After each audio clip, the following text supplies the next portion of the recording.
Uh-oh, guess what day it is?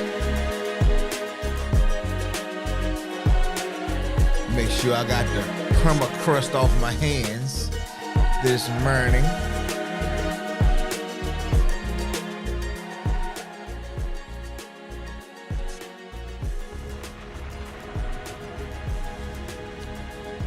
Hey, Toronto Riggins, I see you. I see you making moves. I see what's happening here. That chick Yo came in with the laughs and the good morning, but also always got the coffee on deck. So you dozed off, huh? Hey man, gotcha. Caught you slipping. What up, D-Rock?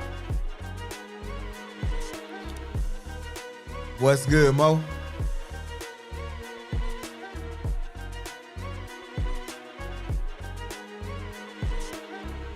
Yeah, what's crazy is I almost dozed off too. I almost dozed off too, so I get you. I completely understand. Some weeks be longer than others. Some days be longer than others. Because life is always life and all around us.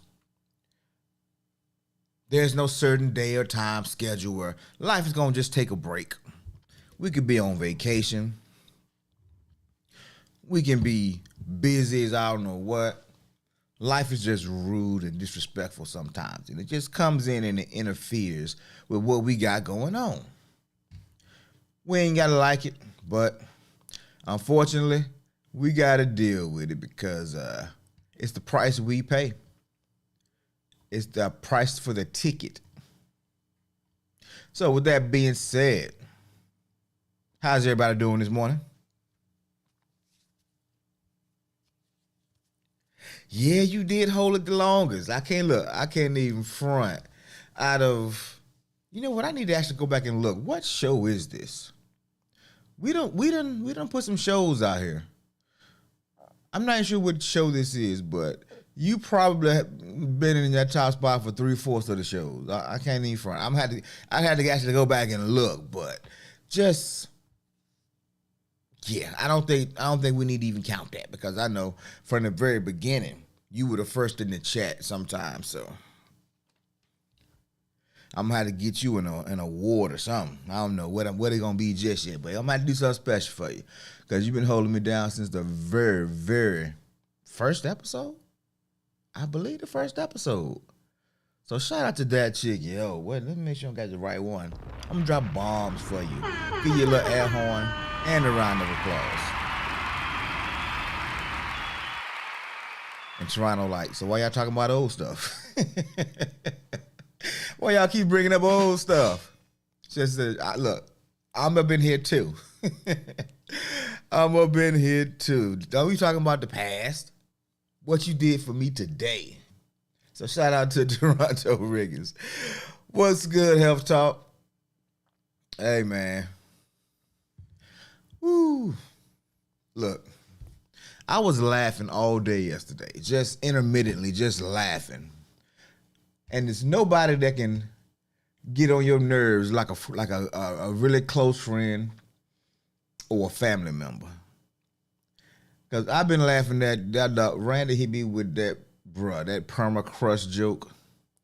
I've been laughing at that. That was a show closer. I didn't even think it was at the time, but I laughed about that daggone joke all day long. So much so I got up this morning and I'm putting a a little moisture to my skin, and now I kept looking down there. I want to make sure. I think that joke kind of scarred me a little bit. Just gave me a little trauma. Oh man! But you best to believe payback is coming. It is coming. Yes, it is. Oh man! So Black History.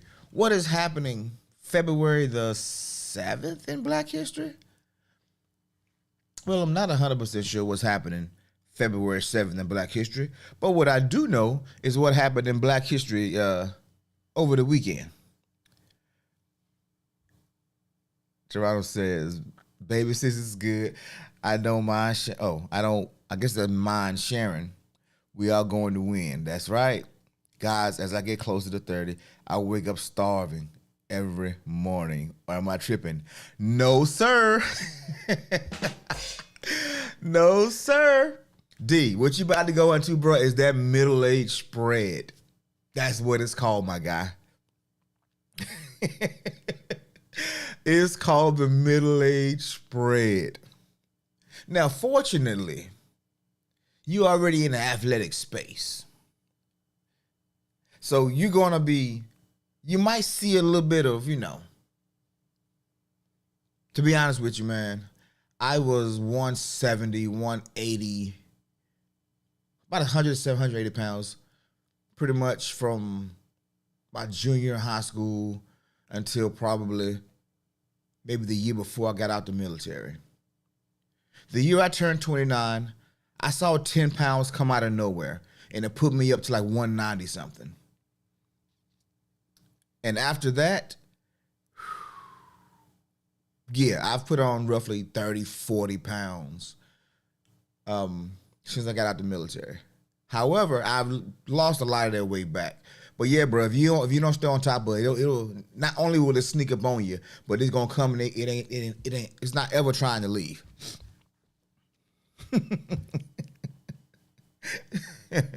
It's your body changing, bro. You about to get your grown man on. You about to start looking like that grown man. You about to be unk. Oh man. But it is a real thing, bro. Your mindset changing a little bit. Your body gonna change a little bit. Yeah, it's going down. It's going down.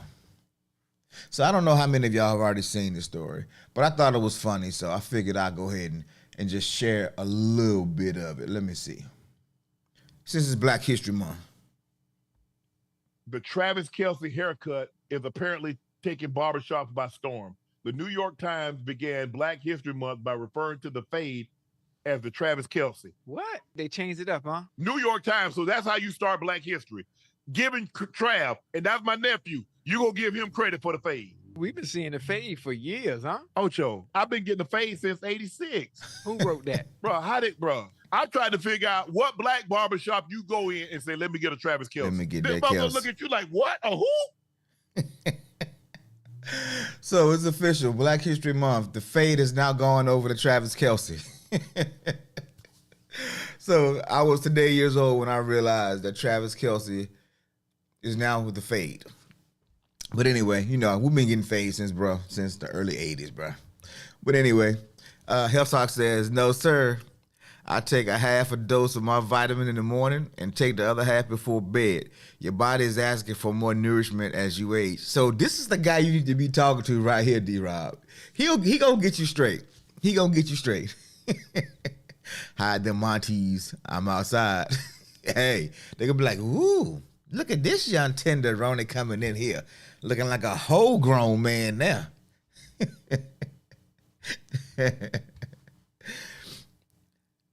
So Health also says makes sense. We can't have nothing for too long before we come for it. I mean, you think about that fade, bro. D-Rob about to go get home one probably tomorrow for church, so he makes sure he's fresh for church on Sunday. But when you get that fresh fade and that barber, he make that line disappear and it just smoothly blends, bro. Nothing like it. Telling you, all eyes on me. That's what Tupac said, and he was bald. Dreaming, wishing for the fade. Oh, well, I don't know if the ex-girlfriend did it, But you know, the fade been popular, bro. I mean, I used to go to a couple of barbershops when I was in the military. So this is probably early 2000s. And you go to barbers, it's white barbers and doing fades like the black barbers were doing. It was one that was tighter than everybody. I went to him one time. My fade was so tight. I'm just like, bro. I had to keep looking at his hand to make sure what I saw in the mirror matched up with what I saw. A whole grown man. Yes, sir. So yeah. So for those who didn't know, 2024 was the year of the Travis Kelce haircut, aka also known as the fade. So that's what's happening right now. Oh yeah, he did have a sister. He did. But I'm trying to think. When we first saw Travis Kelce for real, he had a fade. I think he had a fade when well, for those who follow sports like that or follow Kansas City Chiefs in particular, I didn't really pay attention to the Kansas City Chiefs until Andy Reid went there. Because they were really like what the Panthers are right now. They were a miserable franchise to watch for a very long time. They had some bright spots, but it wasn't until Andy Reid got there, and then he brought in, I think it was Alex Smith. Matter of fact, Alex Smith used to rock the fade too. He was the QB with the 49ers that Colin Kaepernick replaced and went to the Super Bowl. The next year, they sent Alex Smith to Kansas City with Andy Reid.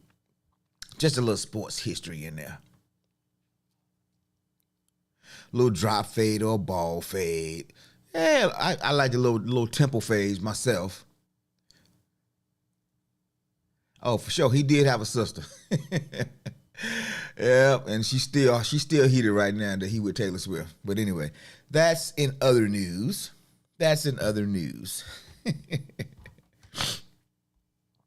So man, how was y'all Tuesday, bro? Was y'all Tuesday as long as mine felt like? Was y'all's Tuesday as long as mine felt? My Tuesday felt like it was crazy long.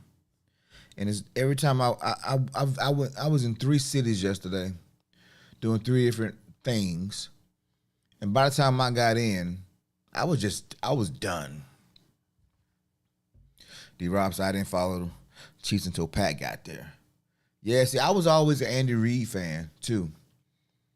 Yeah, I was always an Andy Reid fan, so I liked him as a coach. I thought he did a really good. I thought he was a really good coach, and I would hoping he would figure it out and get him a Super Bowl so he can be stamped, as one of the GOATs. And he did. He drafted Pat Mahomes.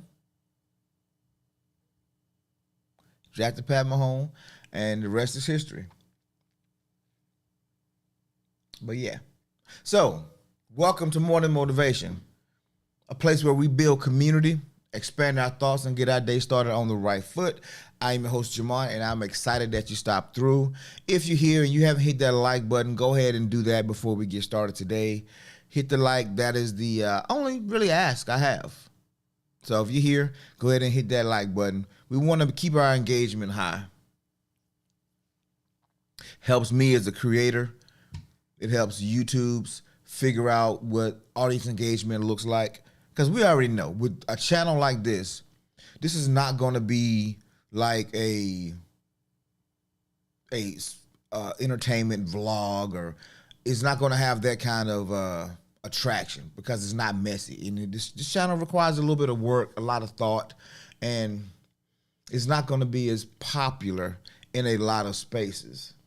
But if the audience engagement is good, it'll still rank higher in the algorithm and in the searches. So let's do that. Like, comment, and subscribe. Matter of fact, I ain't put that on the board in a while either. I be tripping too though. But this is why I'm working on a producer. I'm working on a producer to help with all of this. There we go. To help with all of this back end stuff that I do along with the front end stuff and along with the middle stuff. I do everything. So help is on the way. It is working out. So shout out to everybody that's here today. And we are going to continue our conversation as we talk about faith. And I think I want to do it a little different today because I kind of like how we've been moving over the last week or so, and I want to keep it going. Oh yeah, let me see. Did I dial it in a little bit better? Is that better? Does that color look better? Does it match up? I think it's pretty close, right? What y'all think? Getting there? We're getting there. All right, cool. It looks better today than it did yesterday. I'm not as Trumpish. D-Ross said, my day yesterday was too long. Teron Riggins says, it didn't seem long. Shoot, my day was long.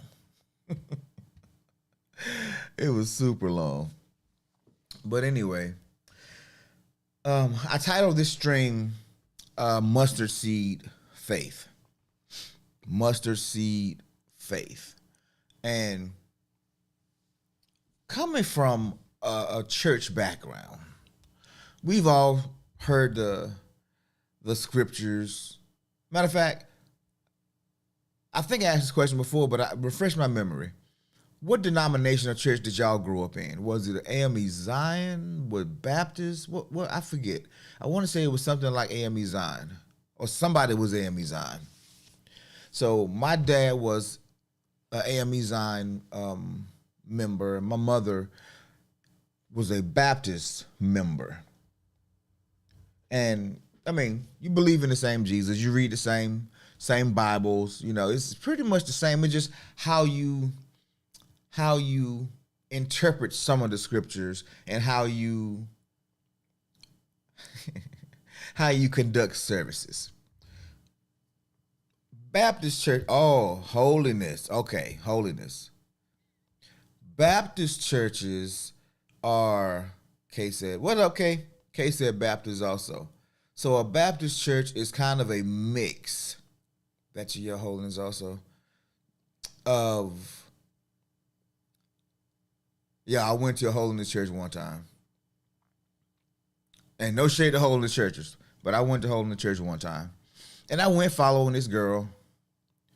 And she was like, you got to come to church with me on Sunday. I'm just like, I'm like, what church you go to? She said, I go to, it's a holiness church. I'm like, well, you know, I belong to the AME Zion, so I think it's going to be night and day from what I'm used to. But I like her. And I want to get to know her a little bit better, if you know what I mean. Church of Christ. And we going in there and the pastor is going. The first thing I notice is that I don't see no curves. I don't see no humps. I see well-dressed, covered up, modest women and guys in suits, you know. It was almost, if there had been hijabs, you would have thought it was a mosque because of the way the dress was, but not the decor, just the dress. And the pastor started preaching. He started going off, and he went to one side of the church, and he pointed at this girl, was like, you know, you're going to hell. And I'm looking like, ooh, what'd she do? That joker came over there, pointed his finger at me and said, you going to hell too. Was he talking to me? I didn't do anything. Yeah.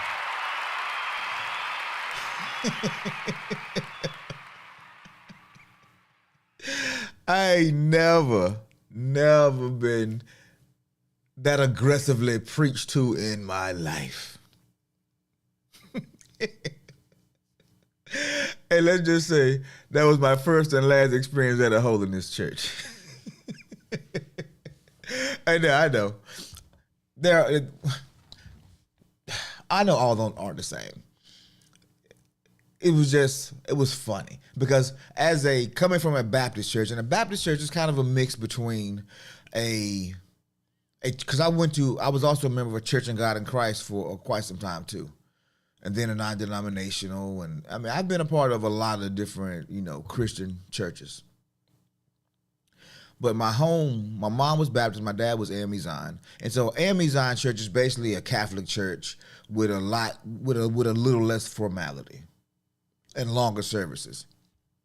A Baptist church is a combination of a Church of God in Christ and maybe a Lutheran. It's toned down from you don't have as much of the Holy Ghost, you know, rolling through the place and people running around, laps around the building as you do at maybe, you know, some other churches. But I had a very diverse experience growing up. Oh, I was with the church growing up, One Baptist, New Bethel Holiness Church. Okay, shout out to New Bethel. Charlie Rodriguez said, wow, I would have walked out with the usher one finger up. I mean, I was in my prime sin days too, which is probably what he saw on me. He probably saw the devil sitting on my shoulder because he knew my intentions. He probably saw it. I ain't hating on my guy. He probably had some insight to look at this young man. I see the devil written on his face. I see his soul is dirty. That's probably what he saw when he walked in. My soul was probably stanking. It was like pig pen from the Charlie Brown show. It was, you could see the fumes of my sin just floating into the air. Yeah, it was some wild times for me too. Yeah, but yo, he hit me in the head real hard with them. He said, but we didn't experience that. But we did experience that at some point that we visited. Kojic. Yeah. I had the most fun at a Kojic church though. Lily of the Valley, Church of God in Christ, Fairbanks, Alaska. When I tell you that church was lit, it was turned every week.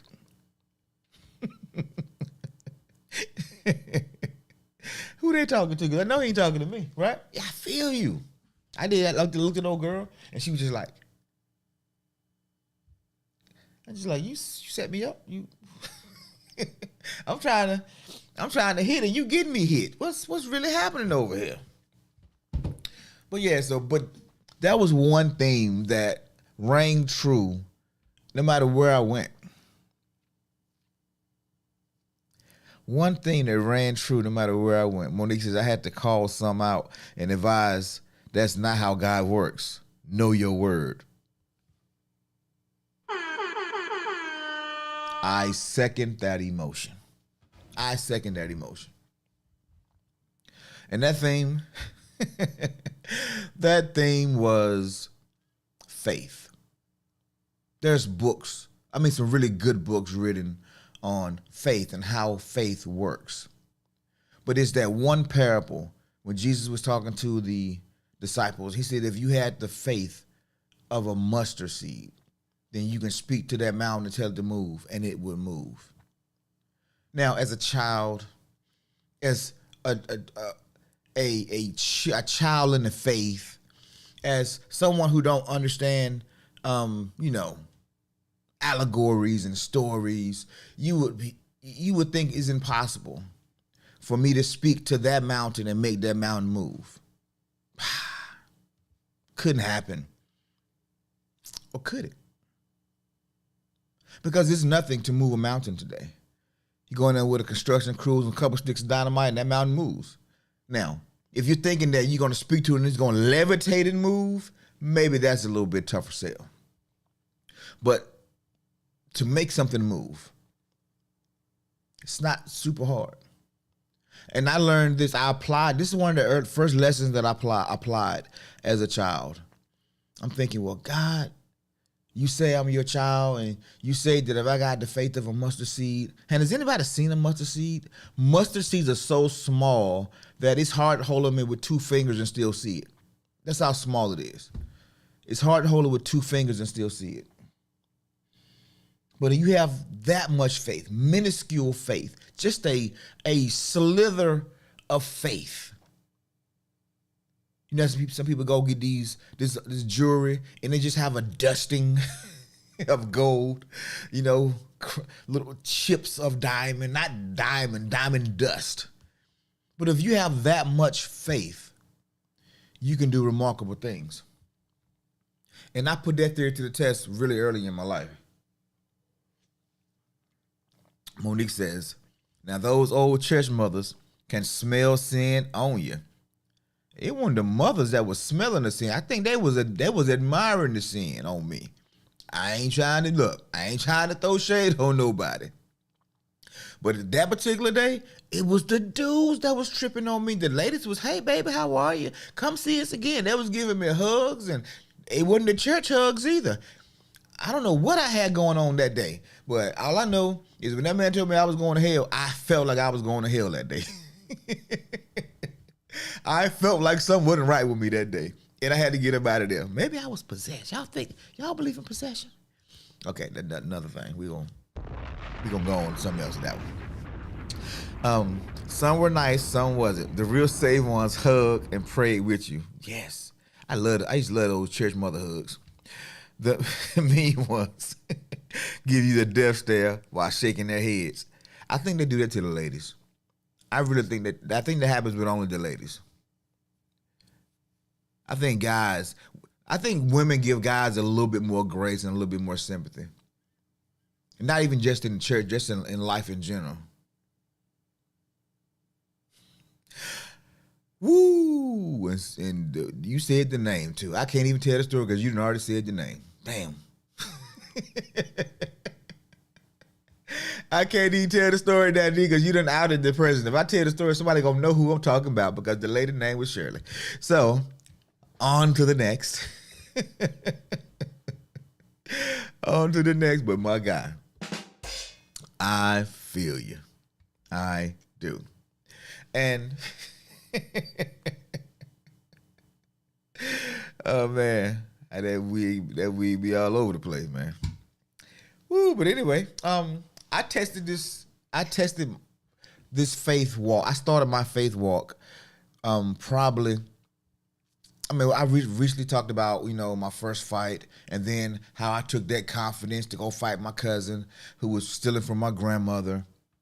But I also talked about, especially if you read the book, I talk about the hit list that I created. Because I hated being picked last for sports. Whenever there was a football game or whenever... No. I do. I change names up quite frequently. It's just that D-Rob says Sister Shirley. And if I tell this story, anybody who knows my church, they gonna know Sister Shirley. D-Rob outed me, so I can't even tell it. Because it's a true story with the same name.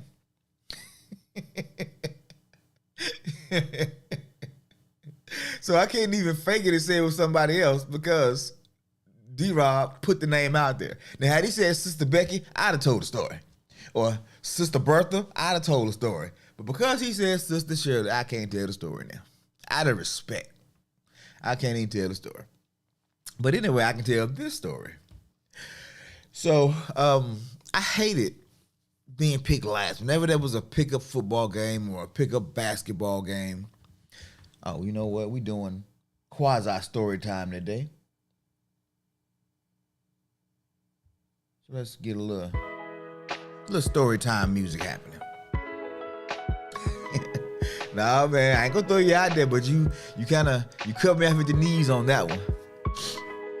But anyway, so y'all know I have, like most people, a very competitive nature. And whenever they want to have a pickup basketball game or a pickup football game, for a time, I was always the last one picked. Now, this is not the last one picked like the NBA draft or the NFL draft. If you pick last in the NFL or NBA draft or whatever professional league that you're in, you're still picked. You're chosen. You're still getting a check. They still actually do want you to come to their squad because they see some benefit, some help that you can give them. But when you last picked at the neighborhood pickup games, 9 times out of 10, you're only picked because they gotta have the squads with the same number of players to make it fair. Because once you get in the game, they still not throwing you the ball. You just out there as a placeholder, maybe playing some defense, maybe picking up a foul or two, but you ain't getting the ball. You might be blocking a little bit, or at least getting in somebody's way, just so they'll have this easy access to your QB. But you're not playing any important roles. Some of y'all know what I'm talking about right now. And I hated feeling like I didn't matter. I want to be the first chosen, or at least on a starting squad. I want to be in the top 3. I really want to be number 1. But I had some challenges. I had a little bit of a birth defect happening. I wasn't socialized in sports. My dad didn't watch sports. So I just didn't understand a lot of what was happening. I didn't know the rules. I didn't know the rules to the game. And so what happened was they would line up. It'd be 11 kids. 5 will go on this team, 5 will go on that team. And then there's one spot left over. And it was always who was going to get picked, me or this other guy. Now, I ain't going to call the guy's name out of respect for him as well. But this guy, I wear glasses now, but only really for reading. This guy was wearing glasses that was twice the thickness of these glasses at 8. He couldn't see very well. And it was always a, do we take Jamon or do we take him? Come on, man, make a decision, man. We need to get this game going. And it was like a real, it was like a real debate. Who do I take? And I remember feeling humiliated. Like, I know I'm nicer than this guy. No slight to my man, but I got good hand-eye coordination. I just don't really know the rules. But guess what? Old boy knew the rules. He understood what was happening. He just wasn't athletic. And so I made a vow to myself. I don't care. But this is I made a 2-hit list. One was for the people that picked on me. But this one was for the guys who were just really nice in sports and they didn't pick me. I wasn't important enough to be picked on. But I would watch them. And it was no shade to me. I just wasn't good enough. And I could accept that. So what I started doing is I started making this little list. I made a lot of lists back in the day. And so I would make a list and I'll call a few of these names because anybody who's watching that's from my town, they'll know. If Randy's here, he'll know. It was a guy named Sid. Sid, it was his nickname, but it was also short for his real name. He was a couple of years, maybe 2 years older than his peer group was maybe like a year or two ahead of my peer group. And he was not the most athletic. He wasn't the fastest. He wasn't the most skilled, but he had old man strength and he had old man skill. And when he played basketball, it wasn't like he was crossing nobody over. He had a nice little set shot and he could hit them layups. His body was big enough to take, whatever impact came. He bounced off of it and he'd score. Then it was Keith. Keith was just a natural athlete. And no matter what he did, he was good in it. And he was always the first or second pick. Then his other guy named, I'm gonna call him Nye, but I call him Najee. His name was Najee. And he was like a pretty Ricky type. He was real smooth. He was deceptively fast. And he had great hands. He could, if you put it out there, he could one-handed. He could catch. He catch baseball, football, basketball. He was just gifted, and the ladies loved him. So the ladies would come out just to watch him play sometimes. Then it was the biggest guy. His name was Art. Art was like the golden boy. And then it was those two more, Ken, Hard Rob, and I saw these guys, and I was not on any of their levels. But I remember my pastor saying, Glover, or they called me Lil Jamon back then, if you had the faith of a mustard seed, you can move mountains. And I'm like, I just want to be on the first team. I ain't trying to move mountain. I just want to be on the first team. And I used to be a huge fan of Mr. Rogers. And Mr. Rogers had an episode where they was talking about mimicking, how they make puppets, how they mimic people. And I remember thinking, if I can act like these other guys, I can be like them. So I started watching them. I started watching what they were doing. D-Rob says, folks used to hate when me and my homie was on teams, so I wouldn't be a captain on purpose, so he'd pick me first. This guy's in the NFL now. Oh, I know they hated y'all. I know they hated y'all. Definitely not my story. Definitely not my story. But I started watching these guys, and I'm seeing how Sid can just power through people. I'm watching how strong like Hard Rob was, or how Art could dominate in the box or on the football field. And I'm watching these guys, but I don't know how to do it. But I know if I need to get stronger, I can't lift weights because I don't really have any weight, so I can do push-ups. So I started doing push-ups. And then every time I get a chance to go to my cousin's Tony house, he had these little, y'all remember the old gray cement or water weights or the cement ones? He had both. You fill them up with water, or they already came with cement, but they was wrapped in gray plastic. And I would get on his little weight bench, and I would just be lifting, trying to get stronger, trying to get bigger, trying to get faster. And it didn't seem like it was working at first. And then I had an opportunity to join the rec league team. I think I was 6th grade at this point. So I had an opportunity to join the Pee Wee League team, the Henderson Bulldogs is the name of the rec league. And they were undefeated for 2-3 years. They were just dominating everybody. And so then I got a chance to meet other athletes and guys that were on my peer level, and they was nice. They were nice. And I sucked because I had no understanding of what organized ball looked like. But something happened toward the end of the year. I started understanding a little bit better. But I'm still doing these push-ups. I'm still running. Y'all know I had the little bit of little birth defect thing happening. So it was so many things happening. But I began to get stronger. I began to watch football on TV. Now I'm seeing professionals do this thing. And I wouldn't even call it an amazing thing. But 7th grade, I tried for the middle school football team. And I make it. I get on there.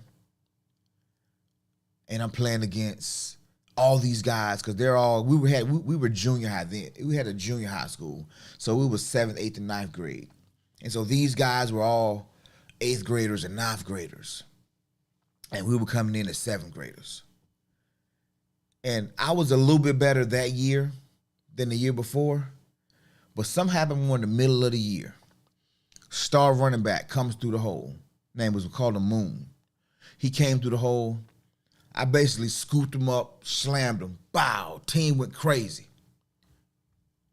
My faith shot up. Not because of that one play, but that one play was the proof that what I was doing was working.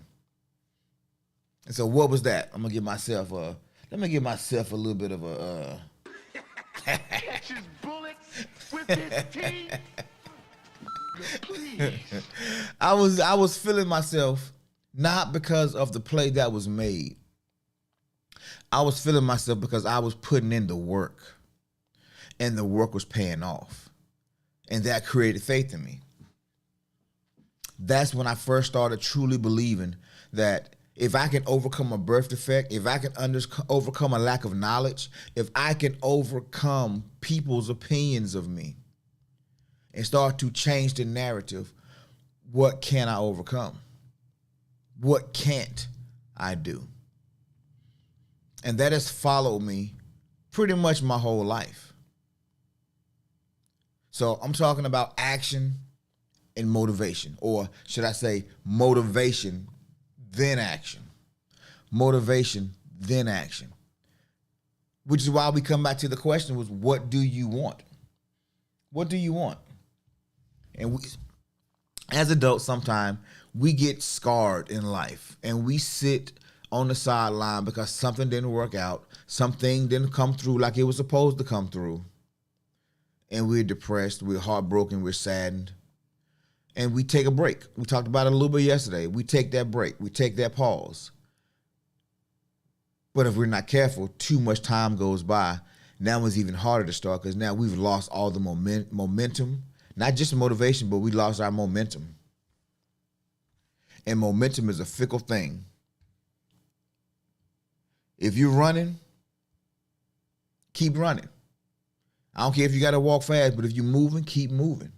Because the moment you stop, gravity settles back in on you. Your knees start to get a little heavy. Your ankles start to get a little achy. Your back start to get a little tighter. And now you want to go sit down. Now you want to go stretch. Now you need some water. But guess what? The clock is still running. Time is still going by. It's constant movement in life that gets us to where we're trying to get to. I was watching this video yesterday about this guy. He's a YouTube. He does YouTube teachings on how to create profitable YouTube channels and things of that nature. And he said that to be in the top 10% of YouTube, you got to have, I think he said it was 10,000 subs. If you got 10,000 subs, you in the top 10% of YouTube. He was talking about saturation. People saying, well, they don't want to do a certain thing because it's saturated. Like, everybody's doing personal development. Everybody's doing entertainment. He said, no, the only thing that's saturated is half efforts, inconsistent YouTubers. That's the only thing that's saturated. The only thing that's saturated. He said the average YouTube channel never gets past 70 views or 70 videos. Most don't make it to 50. But the people who make it to 50, out of them, 2% makes it to 70. Then he started giving all the stats, the Mr. Beast, the some of the biggest ones. And that their first 100 videos, they had 70 subscribers. Somebody had 800 subscribers. Somebody had 45 subscribers. And now they have millions of subscribers. Because he said the secret sauce is not, it's the quality of your content and the value you provide, true. But it's the consistency of it over time. You don't blow up on YouTube overnight, just like you don't blow up in life overnight. It's a faith walk. It's a faith walk. The faith of a mustard seed. I'm going to get up every day, 5 days a week, because I could easily do 1 day a week.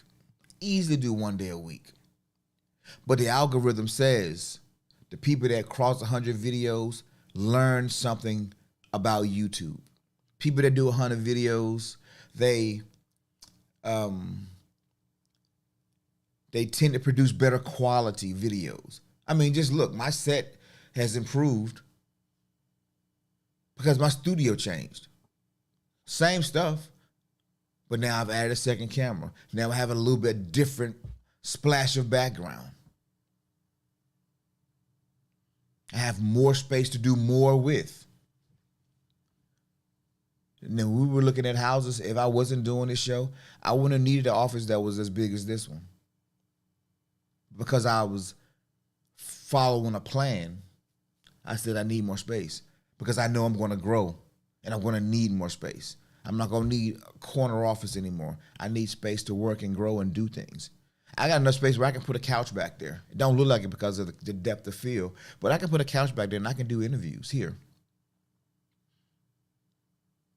It's the faith. It's the motivation. It's the action. What do you want? And what cost are you willing to pay for it? As a kid, I had to get my body stronger. I had to get my knowledge up. I'm a little kid, literally 9, 10, 11, and I'm doing 50, 60, 70, 80, 100 push-ups a day. I would go in between commercial breaks on TV. I would do 10 to 20 push-ups in between every commercial break after school.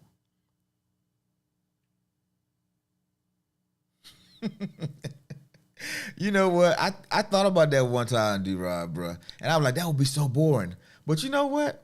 I do a lot in a day, man. I really do. I go from office to office, meeting people, having phone conversations. That might not be a bad idea. That might be some content that I'm gonna start doing. A day in the life. I'm probably get my son to follow me around one day as I go into these doggone meetings and do these classes and put out these fires. But the thing that I've learned is that once you start to develop faith, no matter what situation you find yourself in, you can endure it. You can overcome it. And so I went from being the last pick to sometimes the first pick, sometimes the second pick, maybe even sometimes the third pick, but I never went past the third pick. Once I got into the end of my 8th grade year, because then we became a middle school and then a high school. So now I go to high school for 9th grade. I'm the only freshman to make the varsity squad.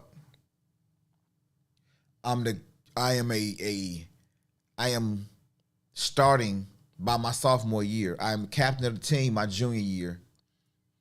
And so my trajectory, it didn't start traditional. I was the underdog. I was the one that nobody thought would ever make it. The one that nobody looked at as he is the next coming. And I was never the next coming. I just want to put that out there. However, I got the respect of every person that I meet. All of my friends, with the exception of maybe 2 or 3, most of my friends, I would say this, are 6 foot and above and are pretty good athletes. And they respect me as much as I respect them. Why? Because they've recognized the work. They actually respect me more because they had something that I didn't have. I had to work harder to get where they were. And I remember when I'm first getting to Korea, and the first friend that I make, he's probably 6'5", 6'6", and he's probably the tallest guy that his aura, his spirit, when he walked into a room, he was a head turner, not because he was just a big guy, because he was a big guy. He was probably 6'6", 220. But his presence, his aura, his personality was even bigger than he was.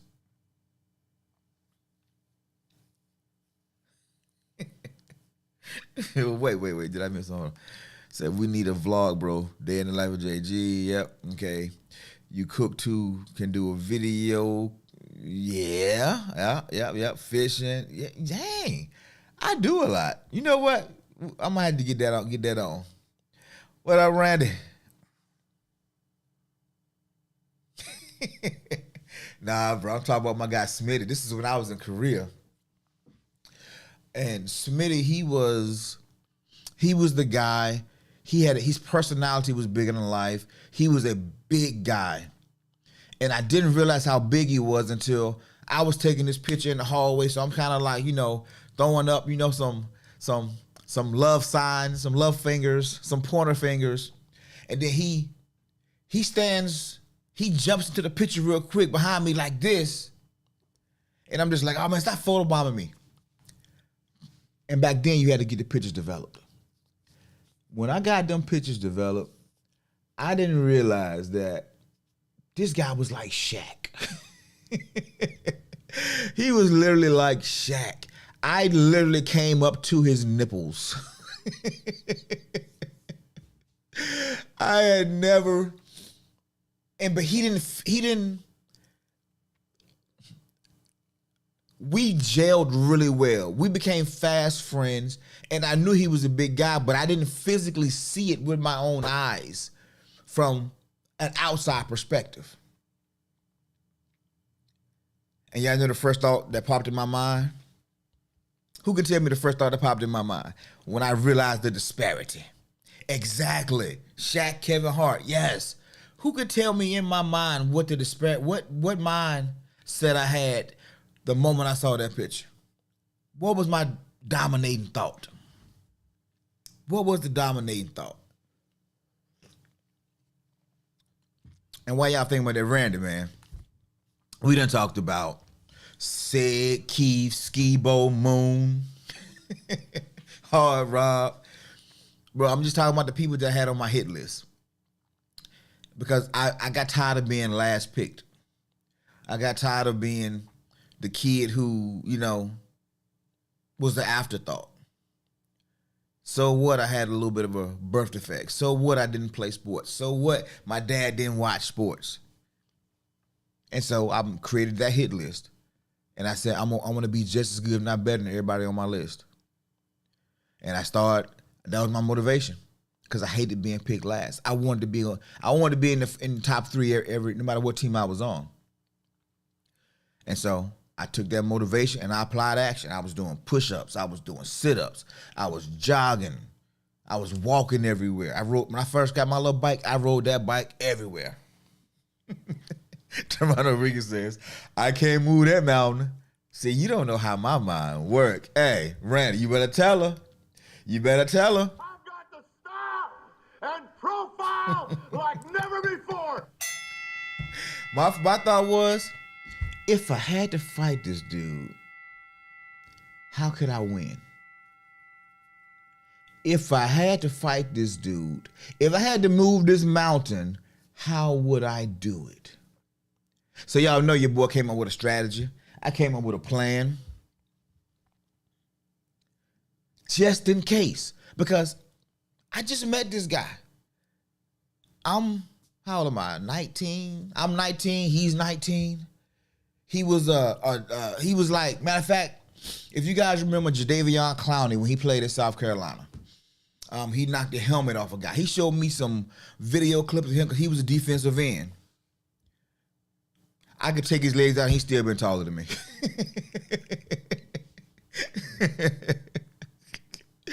I could take them legs out, he's still a bit taller than me. Guy he was probably the one of the largest humans I've been around at that point. And I've been around some big guys. But he was exceptionally tall. He was very broad-shouldered. He wasn't tall and skinny. He was built like me, but 6'6". Me, 6'6". He was a huge guy. His hands was double the size of my hand, maybe even a little bit more, doubling a little bit. And I remember when we went to the club one time on another base. He stepped on the dude's shoes in the club. The dude turned around, look up at him, and then he look at me and is like, watch where you going, boy.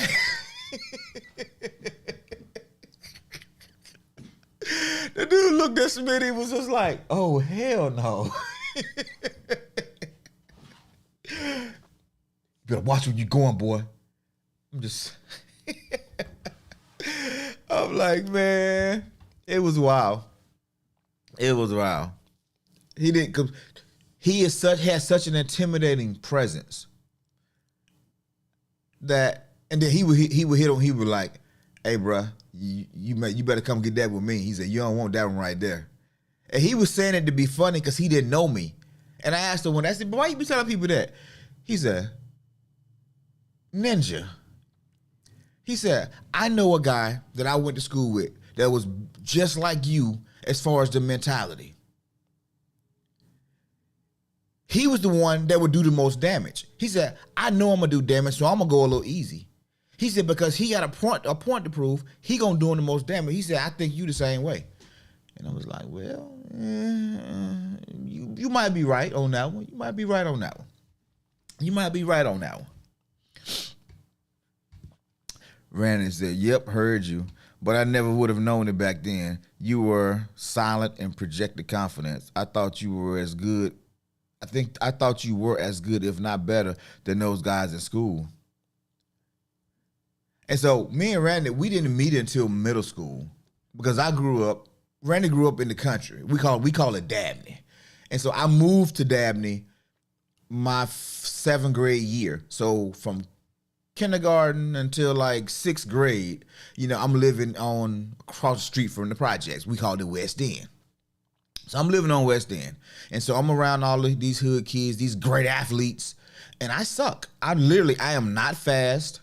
I'm not tall. I was kind of tall for my age back then, but that came to a screeching halt really fast. And I didn't have a history of playing sports. My mom didn't like sports. My dad didn't like sports. My big brothers didn't play sports. They played, breaking and entering. That was their only sport,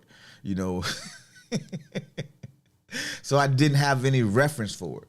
And I had a little birth defect. So my parents weren't necessarily pushing me that way. But yeah, man, That's exactly what it is. Gentle Giant and the Silent Killer. That's exactly what it was. Now, but he wasn't no Gentle Giant though. Oh, he's a thorough dude, but he just understands that if he cut loose, it's gonna be a lot of consequences, which is why he didn't end up in the league. His high school won a couple state championships, and he cut loose, and somebody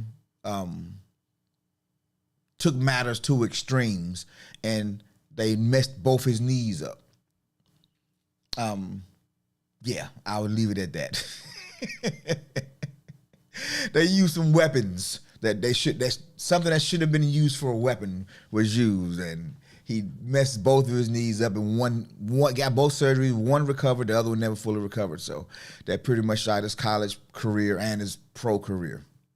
And so he came into the military and had a pretty good military career for a while. He didn't do 20, but he did it as long as his knees would take it. But anywho, I'm glad that I got the lesson from him. I'm glad that I got the lessons from life, because y'all do know what happened like 3-4 months after I started figuring out if I had to whoop this guy, how would I do it? I don't care how big he is. I don't care how much weight he got. I don't care who his friends are. If I gotta put my hands, or if he put his hands on me, because he might be a mean drunk. I don't know him just yet. But if he gotta put his hands on me, or I gotta put my hands on him, how do I come out with the win? Well, fortunately, I never had to find out. Oh, nope. Find out with him. But about 3-4 months later, he is gone. His leave is over. He's gone back stateside. And then the week after he leaves, I get a roommate. I remember I told y'all they wouldn't give me no roommate, but they brought this one guy in. Guy named Ed. Ed was from the same state. They're both from Alabama. Ed was also 6'5", but Ed was a little plumper. He was a little chunkier. Ed was probably 245, 250. But there was a thing about Ed. I never took Ed as serious as I took Smitty, because Ed's aura was small. His aura was small. His body was big, but his essence, it wasn't impressive. Two things didn't add up. And Ed was determined that I was going to bow down to him. Of course, I never did. But then I did the unthinkable, was I got a girl that he wanted. Now, she was probably 6', 6'1". And I was asking her, why you want that little short dude? And it was funny, man. I wouldn't even got time to go into too much of that story today. I think I already told y'all anyway. But he was hot that she was dealing with me and not him. And he was throwing all these little comments around. He was trying to spook me, trying to scare me. But I had already had the plan in my mind. What I was going to do to Smitty, thank God I never had to. But now, here come this dude who's a little bit bigger. I can run the same play. I can run the same play if it comes to that. And it did. And without belaboring the point, this is not telling war stories today. This is not, story time. I think it kind of turned into it, though. But let's just say I ended up having to put my hands on him. And for those of you who didn't hear it the first time, you won't hear it this time either. But let's just say I made him tap out. And we never had any problems since. Matter of fact, we don't be decent friends after that. So it's like mustard seed faith. Mustard seed faith. If you have the motivation and you are willing to apply the action, you can move mountains.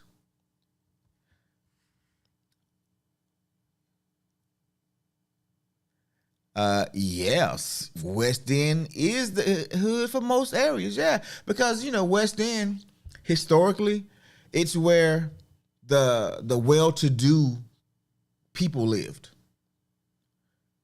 But then they moved, and they leave all those houses vacant.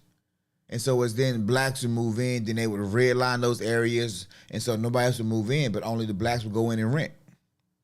And so that's where you would start seeing the West Ends pop up. You start seeing projects not far from there.